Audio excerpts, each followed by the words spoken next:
en Santiago. Jorge Saad, director del Centro de Estudios Internacionales de la Universidad Católica, está con nosotros para hablar sobre, los efectos que ya hemos comentado largamente de las medidas arancelarias de Donald Trump. ¿Cómo está? Muy buenos días, Cristina, con este lunes negro, de mucho pánico en los mercados. Pánico y además una desesperación al menos de las bolsas asiáticas y de las europeas, porque las caídas están haciendo estrepitosas. Exactamente, de hecho, por ejemplo, el índice de Hong Kong no tenía la caída que hemos visto hoy día desde el año 97 con la crisis asiática, para que dimensionemos la magnitud de lo que está ocurriendo. Lo que están interpretando los mercados es que el riesgo de una escalada de una guerra comercial es mucho mayor y que por lo tanto la posibilidad de una recesión de la economía global aumenta.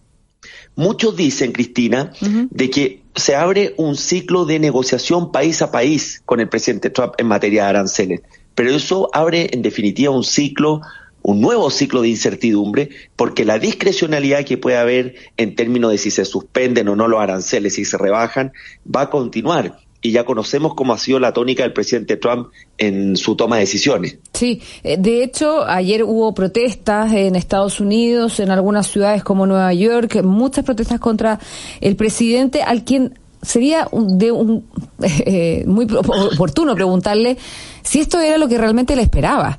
Esta consecuencia mundial, no solamente en las bolsas de otros países y de otros mercados, sino que también dentro de Estados Unidos, porque Donald Trump estaba presionando a la Fed además para que rebaje las tasas de interés, pero la Fed ha dicho, ojo, porque aquí hay temor de recesión con una combinación súper compleja, que finalmente es también una inflación más alta.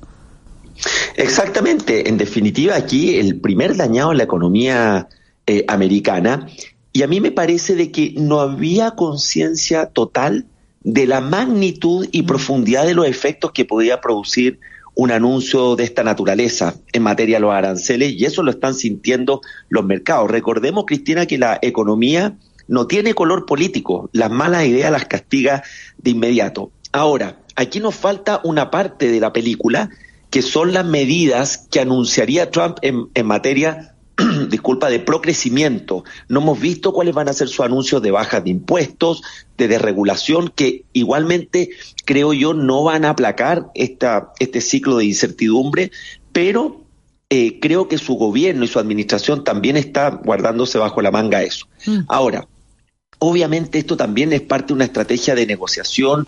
Hay una retórica de Trump de hablarle a su base política, esta retórica de que se ha abusado contra Estados Unidos, de que es hora de que se pague, incluso habló de términos como el saqueo, y además está esta retórica proteccionista donde se culpa de los males, especialmente la clase media americana, a todos estos efectos de la globalización y cómo, entre comillas, los países han aprovechado. Por lo tanto, esa clave política también hay que incorporarla en el análisis.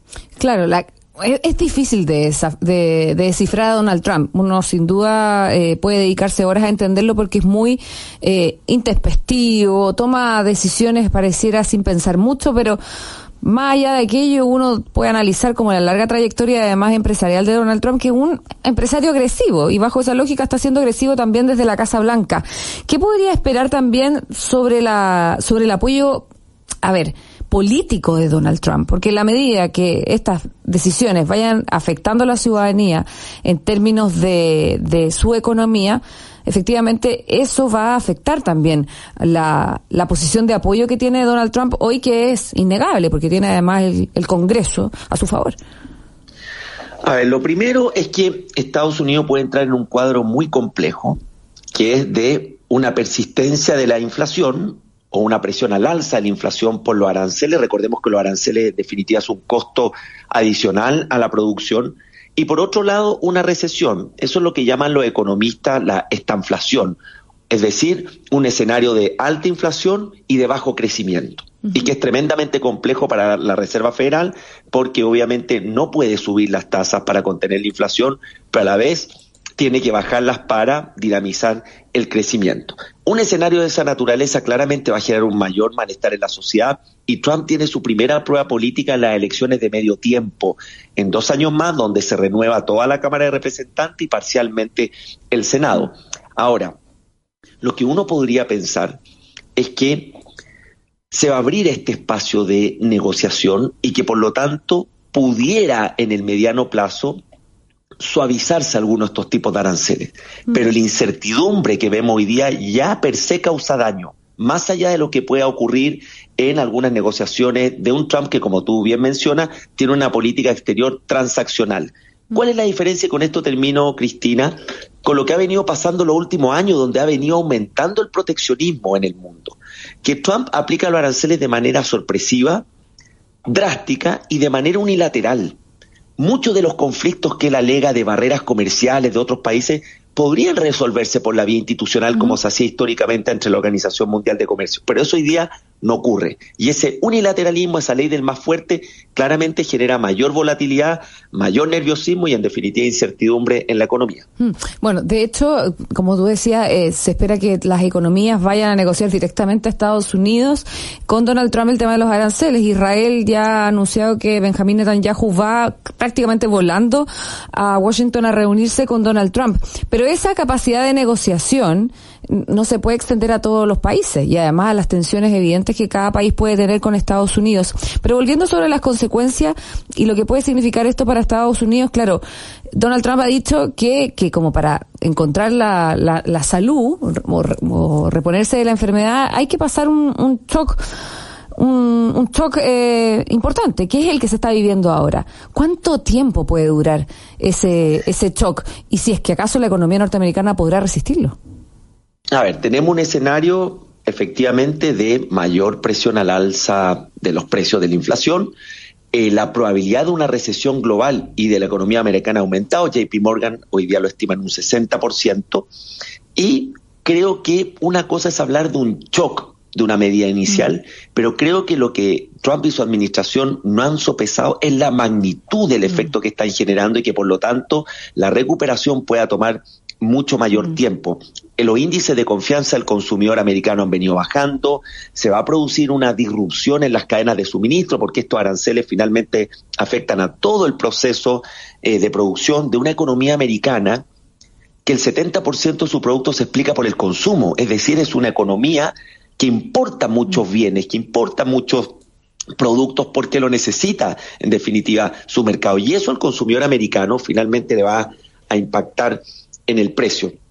Por eso creo yo, Cristina, que hay que estar muy atentos. Este miércoles entran en vigencia los aranceles, pero también a las nuevas medidas que pudiera aplicar Trump y que en teoría buscarían dinamizar la economía americana. ¿Y podemos hacer una proyección de lo que, como le golpea a Chile? Entiendo que hoy día, en el Diario Financiero, la ministra de Minería destacaba que porque el precio del cobre iba a la baja, había estado en un precio muy alto, entendiendo que muchos países estaban, entre comillas, sobreestoqueando ante la amenaza de los aranceles, pero ha venido cayendo, el dólar acá va subiendo en este péndulo tradicional que se da entre ambos elementos, pero dice que el precio del cobre podría encontrar un nivel de soporte técnico en torno a los $3.90 la libra. Entendido además, de acuerdo a lo que han dicho los productores de cobre en Norteamérica, que no tienen la capacidad de generar lo que se necesita en el consumo interno de cobre de aquí a 15 años. Por lo tanto, van a tener que seguir comprándolo. A ver, el cobre fue excluido de este arancel base del 10% porque tanto el cobre como la madera están sujetos a una investigación que está haciendo el Departamento de Comercio americano para determinar si son materiales o recursos críticos desde el punto de vista de seguridad nacional. Por lo tanto, terminadas esas investigaciones, también vamos a conocer probablemente un catálogo de sanciones o de tarifas asociadas. Chile está expuesto, Cristina, de manera directa e indirecta. La directa, que ya la conocemos, que son aquellos productos más sensibles, que son los principales que exportamos a Estados Unidos, como es la fruta, la celulosa, salmón y eventualmente el cobre. ¿Se cortó? ¿Se cortó también? Sí, ya, pero a ver, estamos en la hora, amigos míos, ¿o no? Sí, tenemos que irnos a la pausa, así que queremos agradecerle directamente, Zafka, agradecerle a Jorge Sad, que es director del Centro de Estudios Internacionales UC. ¿Ahí está o no? Ahí estoy, sí, se había cortado rápidamente, no sé qué ocurrió. Cerremos la idea porque justo estábamos despidiendo el programa. Y los indirectos, un escenario de desaceleración y eventualmente recesión global va a generar una caída de las exportaciones. Eso va a impactar en nuestra economía. Segundo, un endurecimiento de la guerra comercial entre nuestros dos principales socios comerciales, China y Estados Unidos, también va a afectarnos porque va a seguir cayendo el precio del cobre y eso impacta obviamente una economía como la nuestra. Y finalmente, la incertidumbre que vemos en los mercados, que eso disminuye el apetito al riesgo de los inversionistas y en consecuencia también eso afecta a la economía chilena. Probablemente lo peor de todo esto es la incertidumbre. Eso es lo que está arrastrando la caída de las bolsas y lo que va a impactarnos a todos. Sin duda es la incertidumbre que no se sabe además hasta cuándo se va a mantener. Jorge Sad, director del Centro de Estudios Internacionales de la Universidad Católica, como siempre, muchas gracias. Muchas gracias y que tengan buena semana. Gracias, buena semana para ti también. Rápidamente.